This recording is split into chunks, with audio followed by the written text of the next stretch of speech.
There is a war that's being waged between good and evil. Faith in God will lead us in one direction. The lack of faith will lead us in another.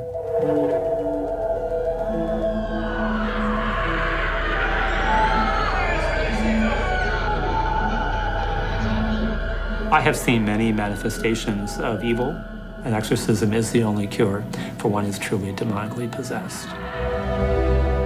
The Catholic Church knows that most of these claims are baloney. They cling to this because they're afraid to give up that last vestige of the supernatural.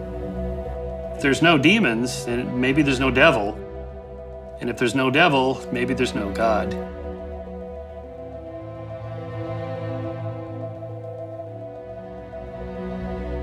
I'm Father Vincent Lampert. I've been a Catholic priest for the past 25 years. I was appointed by my Archbishop to be the exorcist for Indianapolis.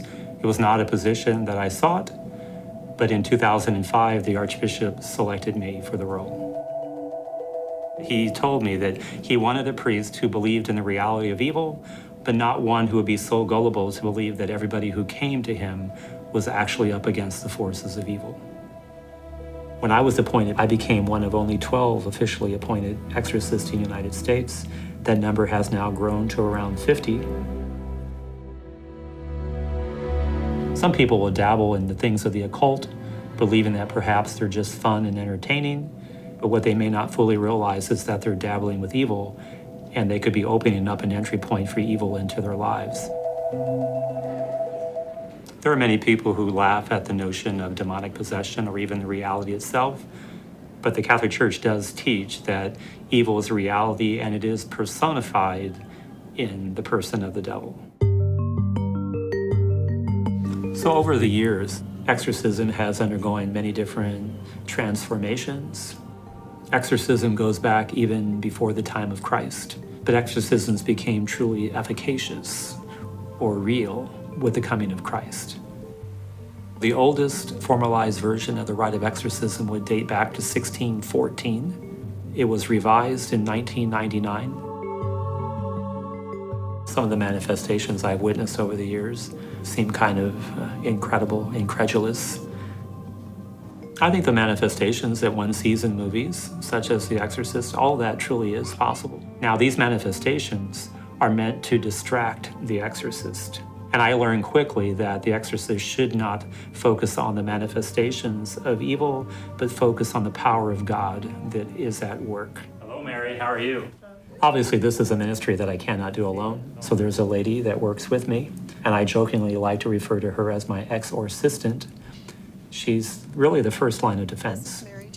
I work for Father Vincent. The majority of people that she talks to just need a listening ear. I can help answer any questions that you have.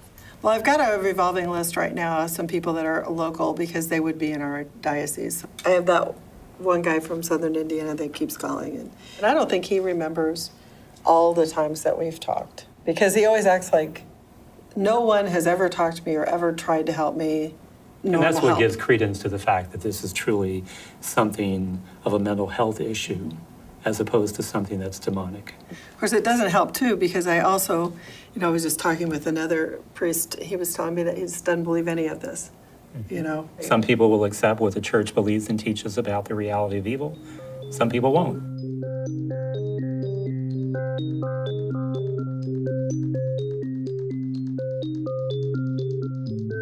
I am Dr. Michael Shermer, publisher of Skeptic Magazine and the head of the 55,000 member strong Skeptic Society. I have 2 graduate degrees, one in experimental psychology and the other in the history of science. So my specialty really is understanding belief systems, how the mind works, related to why we believe anything that we believe in. The investigation of exorcisms has been popular since we started the magazine, really because it kind of comes and goes depending on what's hot in pop culture. The Pew Research shows 1 in 10 Americans claim that they've seen an exorcism. I suspect most of those are people that have seen The Exorcist or watched a documentary on TV or something like that. If you go on YouTube and just type in demon possession, there's thousands of videos. You can spend an hour and be an expert on what they're supposed to look like.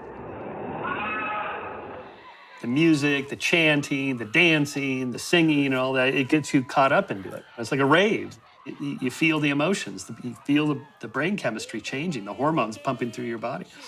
The contorted body postures and the writhing on the ground, the utterances, it's just imitation.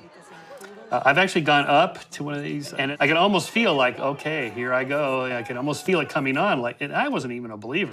This is imitation. It's role playing. In addition to these exorcisms being nonsensical from a scientific perspective, they're also dangerous. There have been people killed, suffocated, tortured. It's not a harmless exercise and entertainment. It's potentially very dangerous. Once you start to believe something, the confirmation bias kicks in which you look for confirming evidence that it's true and you ignore the disconfirming evidence. Everybody does it. Unfortunately, this leads to great distortions of belief. There's no such thing as the paranormal or the supernatural. There's just the normal and the natural and the things we haven't explained yet. She exhibited vocal outbursts, speaking in languages that she didn't otherwise know, exhibiting strength beyond the normal capacity of a person, and also an aversion to things of a sacred nature. And all this was going on as I was praying. People will believe what they will, so it's not really my task to try to convince people of something. Because if you're a person of faith, you begin with the premise that believing is seeing. People that may come from more of a scientific background may begin with the premise that I have to see in order to believe. I'm Dr. Richard Gallagher. I'm a board-certified psychiatrist. I'm also a professor at New York Medical College in psychiatry and on the faculty at Columbia. About 25 plus years ago, I found myself being asked by clergy of many different faiths to investigate and give them my psychiatric opinion about people that they thought might be demonically attacked.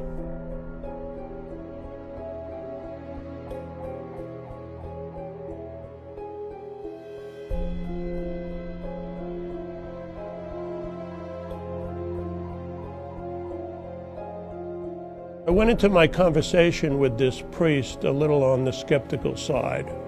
And somewhat to my surprise, he liked that.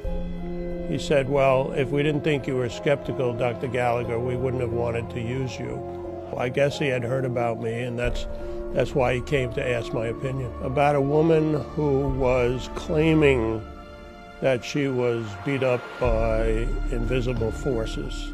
She would even have these bruises spontaneously appear. She appeared to me to be completely sane.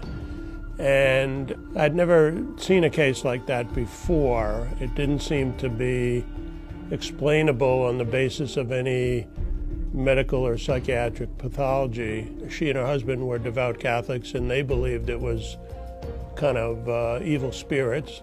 I didn't have a great deal of interest in getting involved in this, but you know, as a physician, I really don't like the idea of seeing somebody in tremendous pain or tremendous confusion. I was asked to comment whether there could be any psychiatric illness, whether she was being abused, whether this was her imagination, etc. And I had to conclude that there was no medical reason why this would happen. I felt that she was being attacked because, in fact, she was a very holy person.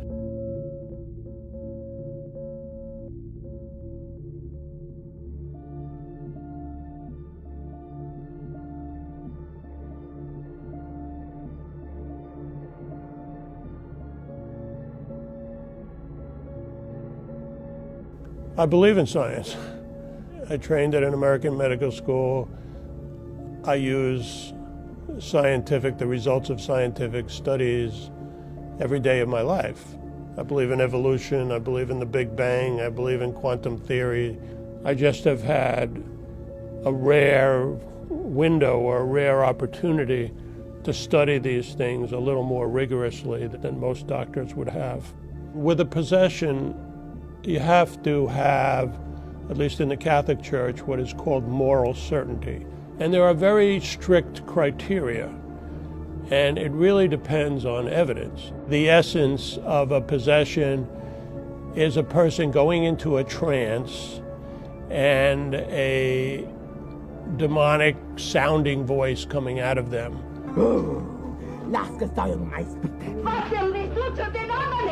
Attacking the people, attacking religion, usually using very crude and violent language. Like, leave her alone, she's ours, this type of thing. Superhuman strength. Knowing secrets of people that a human being could never know otherwise.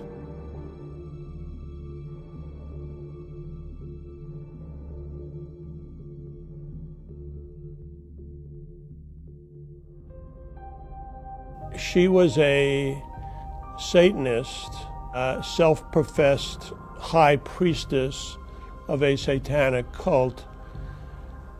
The night before I first met her, I was in my bedroom with my wife at about 3 a.m. And we had 2 cats. And these 2 cats just went completely berserk in a way that we had never seen before. And we were mystified. And the next day, the priest introduced me to Julia. And the first words out of Julia's mouth were, "Well, Doc, how did you like those cats last night?" Now, I'd never met the woman before. She would often tell me how people's parents had died. For instance, she told me, "I know your mother died of ovarian cancer," which was true. And once I was on the telephone line, on a landline in this case, with the other exorcist. Now remember, Julia was not on the phone conversation. This was not a conference call or anything. We actually knew where she was at the time. She was about 1,000 miles away. And that same voice came in over the phone line. Said the same kind of thing. "She's ours, leave her alone." So I said to the priest, I said, "Did you hear that?" And he said to me, "Yeah, the evil spirit can even interrupt our phone conversation," which I found pretty remarkable. It was pretty creepy, but I also found it pretty remarkable. She was completely demonically possessed. It just doesn't happen out of the blue. It's not like your average person all of a sudden is going to wake up and be possessed. There is pretty much always an explanation. They have turned to evil in a very explicit way. For instance, in Julia's case, the context was obvious. She had turned to Satanism.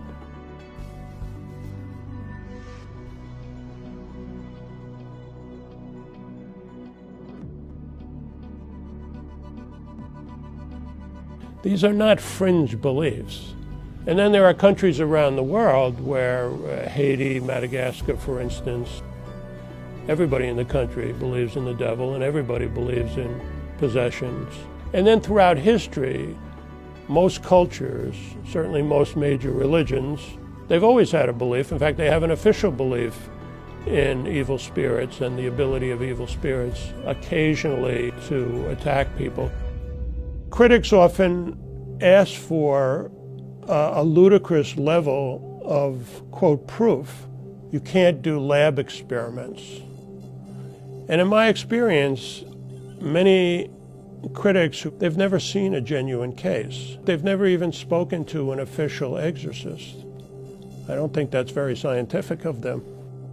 Many people in the mental health field are more open to healthy spirituality than they were in the past. We have, I think, moved past an era heavily influenced by Freud's atheism, where psychiatry was actually hostile to religion and spirituality. I don't want to prevent people who need psychiatric help from getting it. But then there are these rare cases. No amount of medical help is going to deliver them of an evil spirit. There are definite criteria, there's definite evidence.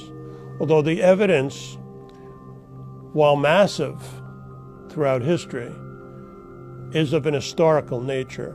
If that's not good enough for you, well, you're never really going to be able to understand this field. When I was in it, I felt like I was someone else. People were afraid of me, and that felt good. Rigo Cambray believed the occult gave him significance, something he'd never felt while growing up with a violent, alcoholic father. I remember just feeling anxious that he was coming back home. He would make sure that my homework was done. He would make sure that my room was clean. And if there was a mistake, he would just blow off and hit me, punch me. That scene would play out nearly every day of his childhood. Along with his mom and older brother, Rigo felt helpless. Isn't he supposed to love me? Isn't he supposed to care about me? I'm, his child. At 13, Rigo found something to take the edge off. My uncle came upstairs. He had a bag of Coke. He snorted in front of us, and he's like, "You want some?" I felt numbed. It took away the fear of living life every day at home. As a teen growing up in Chicago, Rigo spent his time getting high and hanging out with members of the Latin Kings, the largest Hispanic street gang in the world. I belonged somewhere. I felt appreciated. I was getting positive affirmations through them, and that helped me. That I felt love. But at 17, Rigo started getting death threats from a rival gang. So he and his family moved near relatives in LA. After high school, he married his girlfriend.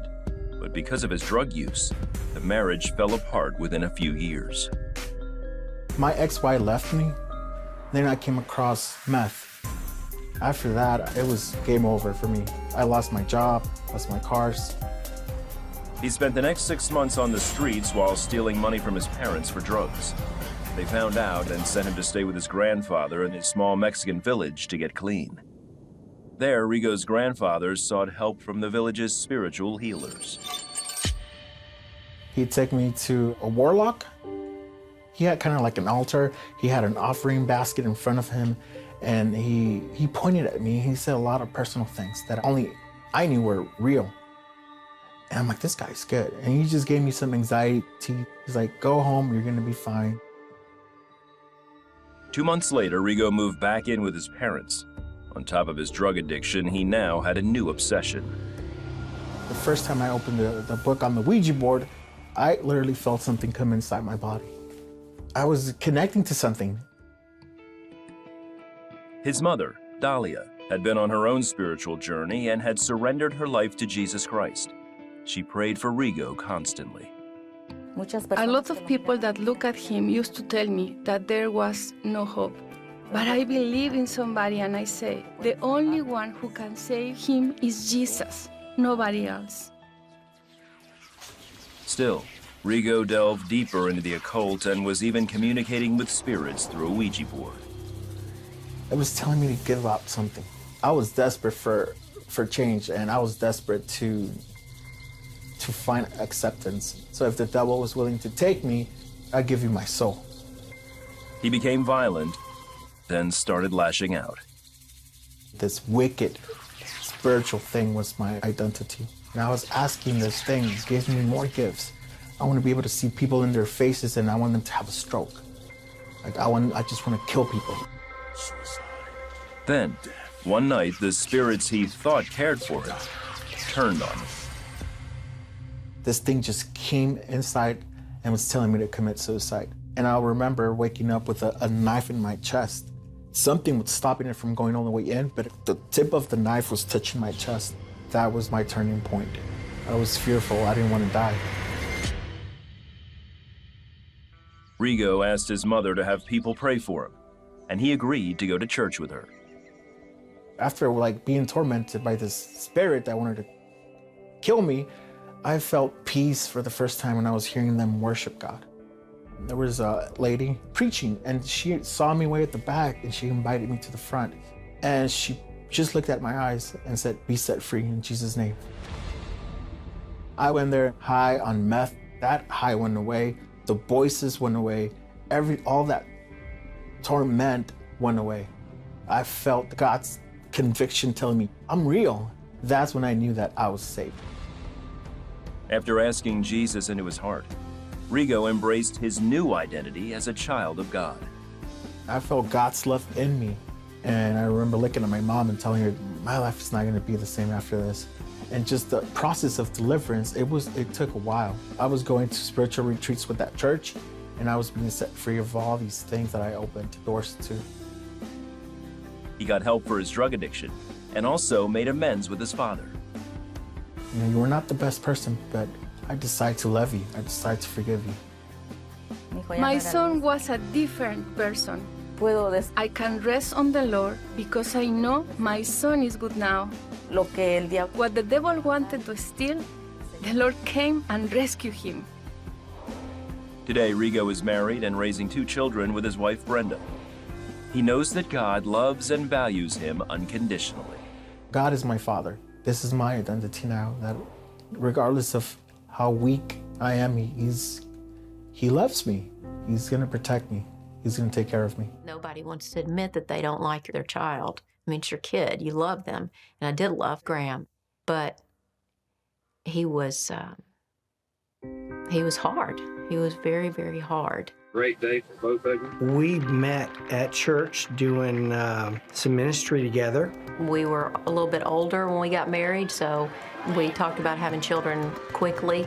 They were going to become Christians at a very early age because we were going to have them in church. I think 10 months after we were married, we had Graham.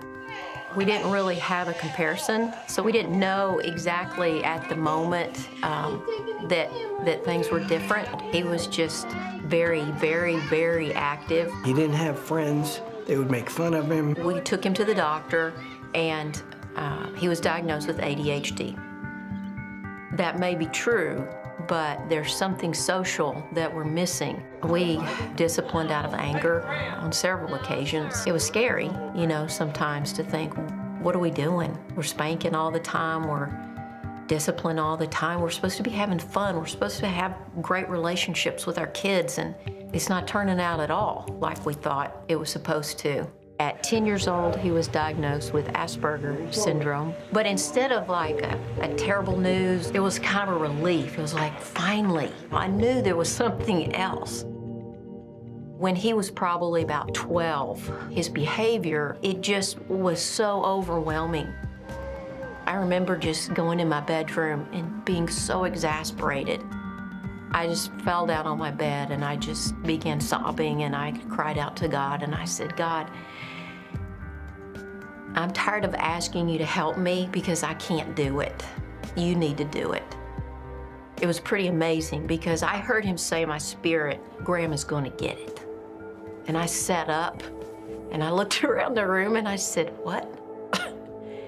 And God said to me again, Graham is going to get it. I'm glad God gave me that at that point because it was pretty much downhill after that.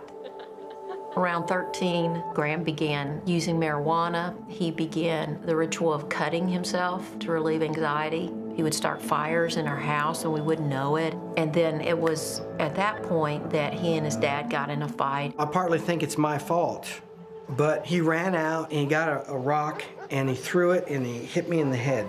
And I said, call 911. The victim of an assault has facial injuries. The police said, that's enough, and we know you're gonna let him come back, but we're not. And so they actually put a restraining order on him, and he went to jail. Shortly thereafter, he had some kind of emotional breakdown. He broke into a home, and he got in trouble with a very strict county in Texas. For 2 years, they had him bouncing back and forth from the mental hospital to jail. I wanted Graham to have peace and have joy. And then I thought, well, peace and joy is Jesus. That's a person. So I began to just pray, God, please let Graham experience you. But when he finally did get out, he decided that he was going to go to Colorado. He got a bus ticket. Colorado wasn't everything he thought. So he ended up hitchhiking to Portland, Oregon. We're actually on a vacation in Mexico during this time. And Graham called us just half crazed. He was crying and screaming and mad because he had ran out of all of his medications, and he was at a hospital and they wouldn't give him any more medications. I said, Graham, we can wire you some money, but there's nothing else we can do. He got upset, he hung up on me. And right before he hung up on me, he said, I'm gonna hurt somebody. I couldn't jump on a plane, I couldn't call him. He lost his phone, he called me from the hospital. There was nothing. This feels very bad. It feels like the end. And so all we could do was pray. And I just told God, he is so yours, and he's always been yours. I want so badly to go rescue him. But I know you brought me here. I believe you brought me here for a reason, and you took me out of the way, and I need to trust that. So please help me just to let it go and to let you do your thing with him. And amazingly, I closed my eyes and I fell asleep. We were in Cabo for 2 weeks. We came home, and I brought my mind back to my son. So 2.5 weeks later, I got a call from California. I answered it, and I heard Graham. He called me and he said, Mom, I lost everything. He said, I knew I didn't know anybody for thousands of miles, but I knew God. The next day, I was so filled with compassion and love for other people that the people I was hanging out with couldn't stand to be around me. They actually kicked me out of their group. Graham had experienced God. It's pretty amazing. God showed me what my life would look like if he did heal me, and what it would look like if he didn't. And the difference was extreme. And he gave me a choice. He also made that choice very easy. Amazing transformation since then. Graham is off of all his medication. He's off of all drugs. He's walking with the Lord. What we've prayed at his youth has come to pass in his older age. Jesus is the only source of peace that I have found. What I used to trust God for was an outcome, was what I was praying for, that I trusted that would happen. And now it's not about the outcome, but it's about trusting God for trusting God. He knew how far to go with Graham. He knew when and how and where Graham was going to respond. And he did it. And I'm very, very grateful.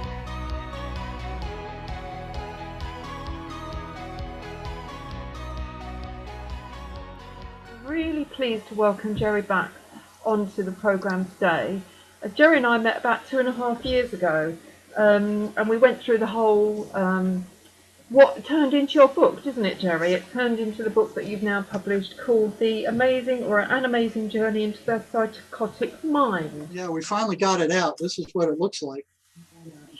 So let me just say a little bit about you. Just for those that don't know, Jerry is a retired psychotherapist with 35 years experience working with the thought processes of the criminally insane and psychotic. And I know you've worked in psychiatric institutions all over the US.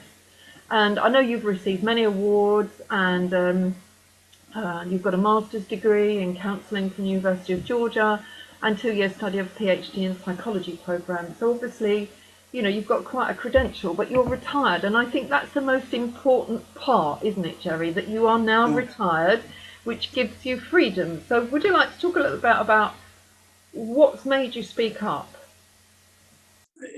For years, when I was investigating what the voices were, you know, and things started getting very weird. You know, at first, here's the psychiatric mafia saying, no, this is a chemical imbalance, and that's what causes it.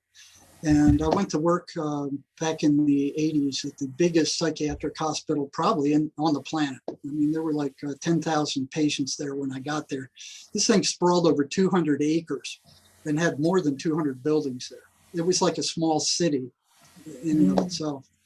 And, you know, I was brainwashed by the educational system to believe that this was a chemical imbalance.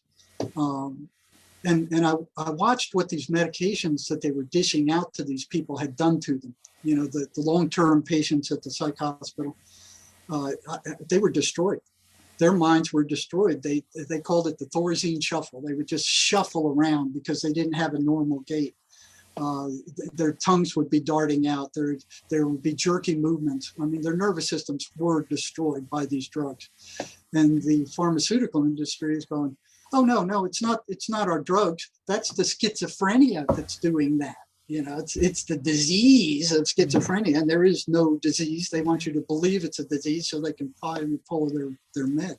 But what I saw was that if it was a chemical imbalance, that they weren't taking any measurements to see what in the brain was out of balance or by how much.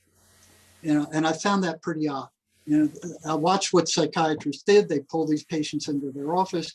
They go, what are your symptoms? And then they go, okay, we're going to start you on this crap.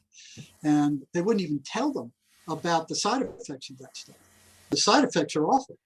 You know, they're awful. And almost everybody who goes on them eventually throws them away. And then they go psychotic again. We were working in a psychiatric rehab center to not just stabilize these guys, but to stabilize them, train them in jobs I was working for the Georgia Department of Vocational Rehabilitation in the Yarborough Psychiatric Rehab Center. So we were trying to train them in jobs, get them stabilized, and get them out of the hospital so they could be productive citizens. But in order to do that with the schizophrenics, they had to stay on those meds. And they all would go off their meds. Not only would they do that, they would sabotage themselves just as they were about to graduate from these programs. And I'm going, what's going on with that? You know? So I started asking them because the staff had no answers. You know, I'd ask them, why they go off their meds when they know they're going to go psychotic? Oh, that's just a symptom of schizophrenia. That's what they do. You know, they just do that. Nobody knows why they do that. And they'd say, okay, yeah, the side effects. But, you know, from what I saw, the psychosis, the fluoride psychosis was much, I mean, as bad as the side effects were, they're awful. Having to live in a fluoride psychotic state where you're afraid somebody's going to kill you any second, and that everybody's plotting against you, and you're hearing voices and you're seeing things, and it's like hell on earth, it was much worse. So I would ask the students I was working with who went off their meds, I'd ask them, why'd you do that? Why'd you go off your meds? They'd say, all the side effects. So I'd have them write down all the side effects that they experienced. And then I'd give them a listing of all the symptoms of paranoid schizophrenia, like 2 pages worth. And I'd take back the side effects, and usually there were, 5 or 6 nasty ones on there. And I'd give them that listing of all the symptoms of schizophrenia, the voices, the nightmares, the seeing monsters, the paranoia, all the horror of it, and ask them to check which ones they had actually experienced. And then I'd give them both papers back, and I said, which one is worst? And they all chose 100% the psychosis is worst. And then I'm going, then why did you go off the medications? Oh, yeah. And this went on for years. And I just wouldn't stop doing it. I'm like, they got the answer somewhere. One of them has got to answer this, and 7 years it took. Mm-hmm. Until one girl, at the end of the time I was there, we were about to discharge her because she'd gone off her meds 3 times. And her mother called when she found that out. She said, please don't do that. I can't handle her at home. It's going to turn into a nightmare. I want to come up there. We'll talk to her. We'll see if we can't keep her. So she drives up from southern Georgia, and I met her one day. And the mother came in. I had her daughter, the patient, in there. And both of us are asking the daughter, why do you keep going off your meds? When you know what's going to happen. And it appears they seem to forget what happens when they go off the meds. I mean, it's just blotted out of their memory. It's like, oh yeah, it was bad, but it wasn't that bad. So both of us are begging her, "Well, why did you do that? You were doing good in your classes. You were making great grades. You looked like you were going to be a successful cosmetologist. Yeah, everything was going right. You almost had it knocked, and then you quit your meds and you go psychotic and you tear up the class, and now you're thrown out." And we're both begging her, why did you go off your meds? And she said, "You won't believe me." And I said, "Well, try me. I've heard some pretty weird things in the time I've been working here. I don't think there's anything you can do to shock me." And she goes, "Well, the voices told me the psychiatrist was poisoning me. And they pointed to the side effects of the meds and said, 'Listen, you're being poisoned. Here's the proof.'" And in fact, it's true. Those side effects are toxic, poisonous results of the medications. The horrendous then side effects are absolutely yeah. So you can see why they believed they were being poisoned. Yeah. Now, when that hit, I was like, boom, that was one shock. And then the other shock was I noticed from the time I got there that schizophrenics were beating up psychiatrists at a rate that was far and above attacking any other class of employees. The only class that was even close were attendants, and they were around psychiatric patients 24 hours a day. The assault rate on attendants was just slightly higher than it was on psychiatrists. And I'm sitting there thinking, like, what in the blazes are psychiatrists doing to piss these people off in 15 or 20 minutes a month that are warranting them being attacked? I just couldn't figure it. I sat in on some of the sessions with the psychiatrists, and I couldn't see anything that they said that was pissing these guys off. What they were doing was just doing what they do. They're dishing out these toxic meds. Then it clicked into place. The voices were directing these patients to attack the psychiatrist because those medications, as bad as they were, they calmed the patient down, and the voices didn't have as much control over them. But I knew the voices were connected with schizophrenia somehow back then. I didn't want to believe they were demons or anything. I thought they were part of the subconscious mind. I thought they were some breakaway part of the mind. And I believed that for probably 20 years until I got to the prison system. And then you were freer, weren't you? You were freer to experiment a bit more there, I think. I was a lot freer because, the psychiatrists at the state hospital didn't want you upsetting patients. And I was called up in front of a psychiatrist twice, being told the voices are hallucinations, and what you're doing is making these patients worse by asking them about their voices, by reinforcing the reality of those voices. Which was hypocritical, because if a patient told a psychiatrist the voices were telling them to kill themselves, they reacted like, a stuck pig with a hot rod. They'd throw those patients in suicide watch, lock them up and keep them there until they weren't suicidal anymore. But anything else the voices said, forget it. They were hallucinations. You're talking about the voices and the fact that, these voices are actually demonic entities that are in possession of people. Now, this kind of idea went out in the sort of 17th century. So, that's anathema. As soon as Descartes said, "I think, therefore I am," and that all this stuff just gets in the way. All this religious, spiritual stuff is a waste of time. We can't see it. It doesn't exist. Let's just focus on the chemicals in the body, and that's what we can work on. At that moment, the soul separated from science. Yes. And what your work is doing is bringing the soul back into science. It's bringing the spiritual nature of human beings back into the scientific discussion, even though you've now had to do it after you've stopped working. Because if you had have done it while you were working with it, yeah, they would have fired me. They would have fired you immediately. No doubt. I got in trouble for schizophrenics recovering. They fully recovered. And when they found that out, I ended up in front of the medical director being threatened. And eventually they made things so bad. But at the prison, I had a lot more freedom, because if a patient went to one of the wardens and said, "Oh, the psychologist is asking me about the voices and it's upsetting me. I don't want to deal with it," the warden would go, "Get out of my face, man." That wouldn't even break the ambient noise level of that place. Yeah. So I surrounded myself with a group of prisoners for the rest of the entire time I was there, maybe 10 or 12 of them, who the agreement was I'd help them as much as I knew how, and they knew I knew more about the voices than they did. But the agreement was they had to tell me in real time what the voices were telling them in the therapy session. Yeah. You know, if the voices told them something, they had to tell me. That was the agreement. Excellent.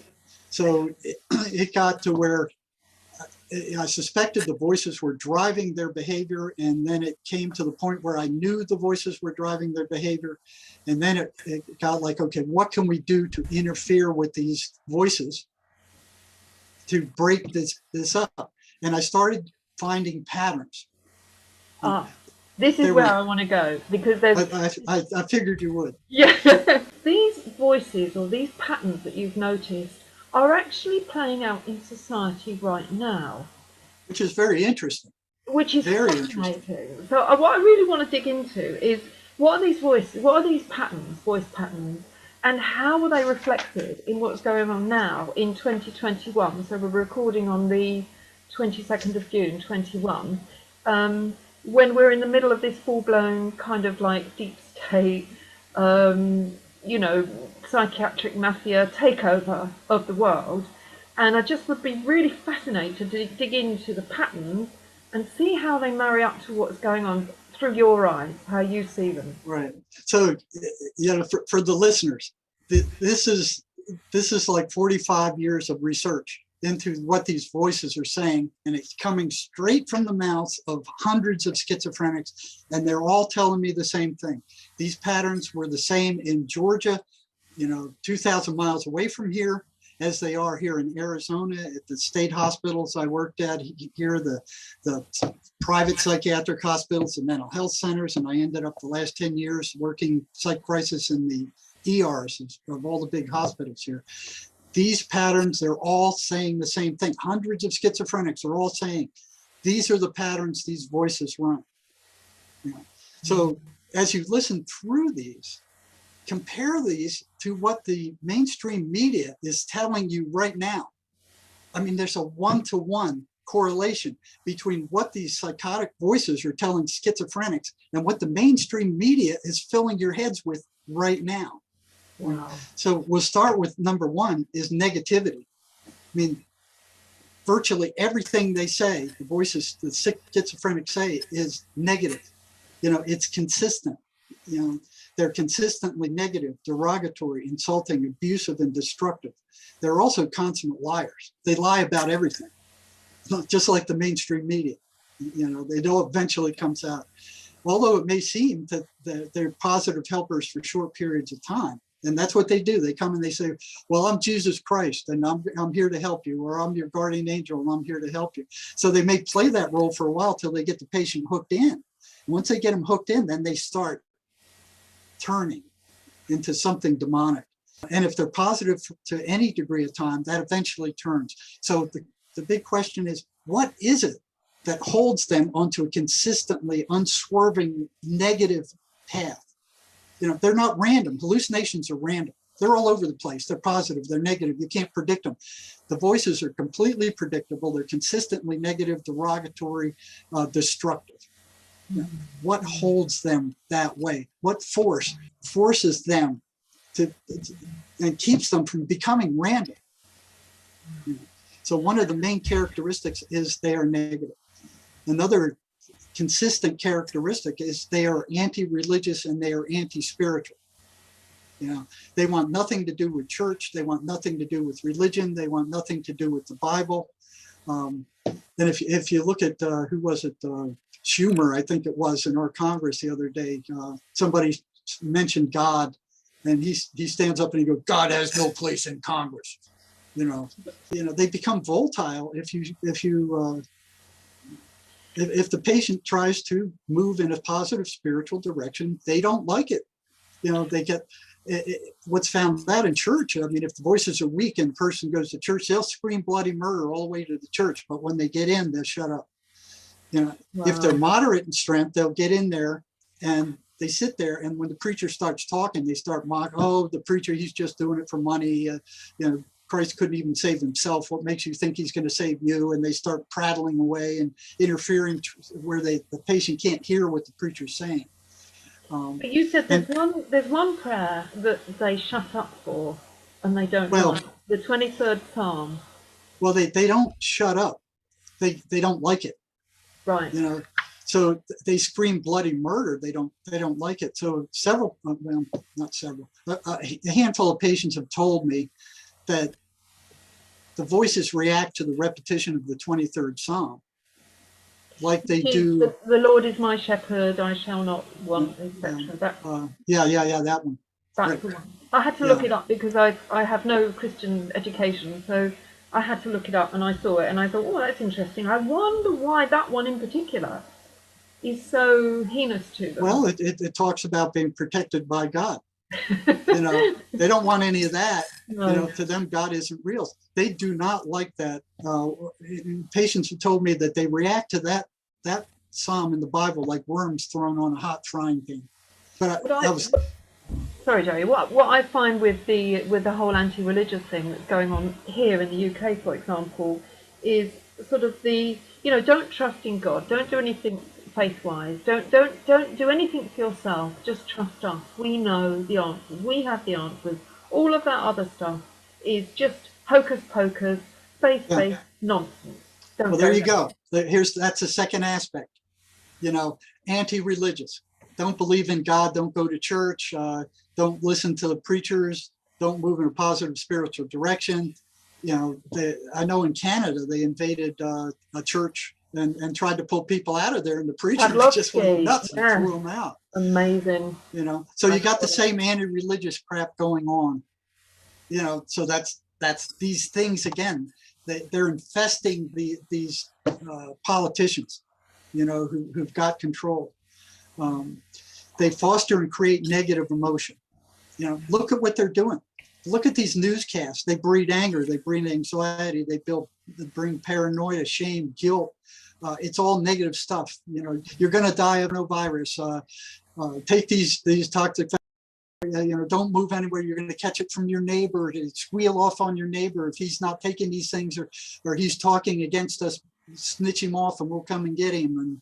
And don't be out on the street unless we tell you to. I mean, so they're creating a negative situation. Now, these entities feed off of that negative emotion. That's why they instill it. So if you talk to schizophrenics, check this out for yourself. If you don't believe me, those of you who work with them, when the voices attack and induce that negative, fearful, paranoid state, they drain the energy from the patient. And there's a lot of patients who told me they can actually feel their energy leaving while they're being attacked by these voices. I would hear things like, you should kill yourself. And I would hear a lot of whispers like... For years, Alexis Hoffman says she was tormented by voices. It had started in 2009. She was a freshman in high school and had just come out of a physically, sexually, and mentally abusive relationship. She became angry and was filled with guilt and shame. My heart became callous after the abusive relationship because I felt like I could just never get right with God. Like I felt like I was too far gone. Like I had messed up too much. Having pushed her Christian upbringing aside, Alexis would spend the rest of her high school years filled with drinking, drugs, sex, and cutting. By now, her parents, Ted and Robin, had realized the life their daughter was living. When the only thing that your daughter ever gave you was joy, and then you find out that she's doing drugs, sex, alcohol, it breaks your heart. By her senior year, she was being tormented by nightmares. Then came the voices. They tell me I'm useless and ugly, that I'm worthless and dirty. They tell me to just die, and I believe them. I remember having this obsession with stabbing. I would sneak out into the kitchen and I would start taking one knife at a time and bringing it into my room. One day, her mom found a stash of knives and suicide notes. Immediately, she took her daughter to the ER, and Alexis was admitted to a psychiatric hospital.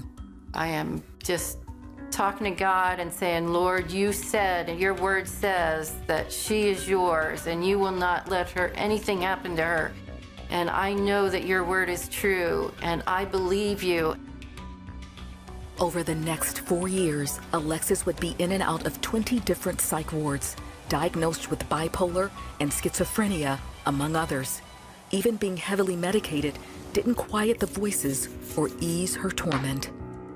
My life was a living hell, and not only my life, but my family's. There's no joy, just empty, just not knowing what was going to happen, and me not knowing either how to help her. When you looked into her eyes, there was an absolute dead stare, always.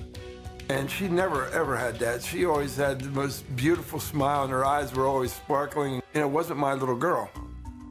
Now unable to hold down a job and on disability, Alexis was prone to violent fits of rage. She had no control over her actions, often blacking out.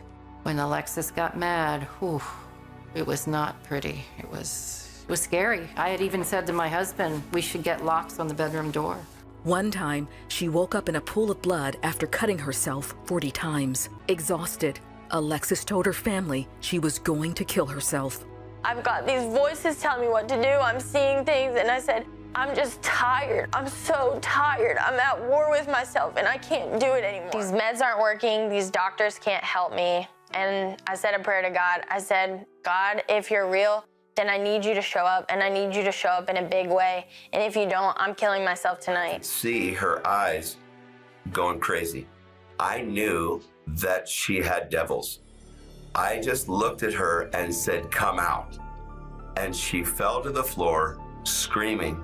I remember my mouth just opening so wide, and these screams of horror were coming out. Screams, hissing, growling. I just felt stuff come out of my body, like I could physically feel things leave. She got free and got delivered, not because of anything except the authority in the name of Jesus. I felt a peace that I had never felt before. Like I could hear myself think. I felt restored and I felt new. And the love of God that I felt in that moment was like nothing I've ever felt before. Alexis rededicated her life to God and asked for forgiveness of her sins.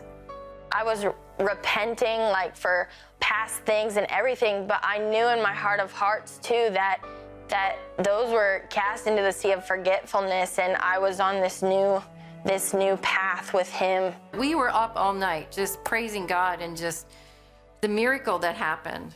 If you're wondering if God can heal people with a mental condition, the answer is yes, because He healed my daughter.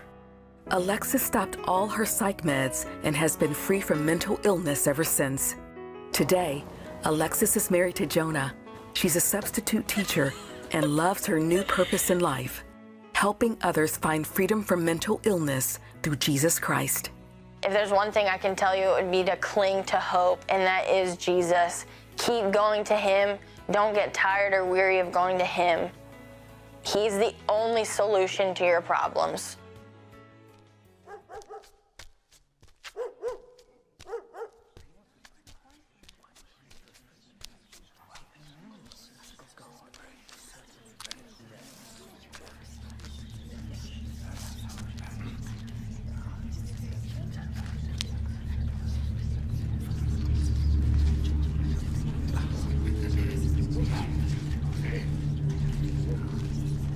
Let us alone! What have we to do with thee, O Jesus of Nazareth? Thou come to destroy us? I know thee who thou art, Holy One of God. Hold thy peace and come out of him.